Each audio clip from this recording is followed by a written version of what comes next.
On Sunday, around 80 people attended the Palestine-Israel teach-in, among them Queen's students, professors, and members of the community.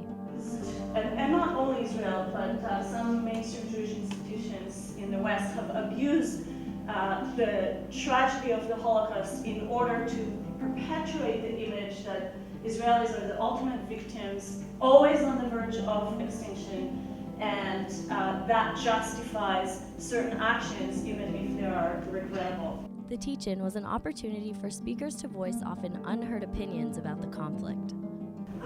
Israelis suffered more and more, but proportionate to the Palestinians, very little. Later, they opened the floor to the audience for questions and a brief discussion period.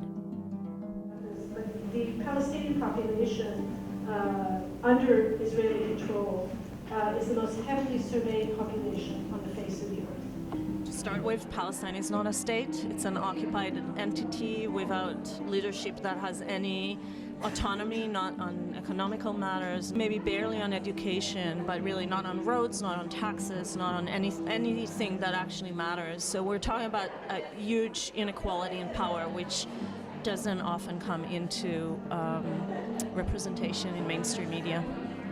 But it is also a tragedy for the Middle East, Israel included, and for all the governments and peoples in the region who have seen and continue to see the failure of democratic aspirations and citizenship. And finally, it is an enormous tragedy as well for the world. We should not equate anti-Semitism, which still exists and needs to be fought against. We should not equate that with criticism of Israel, which is a valid criticism of a state, not a racial group.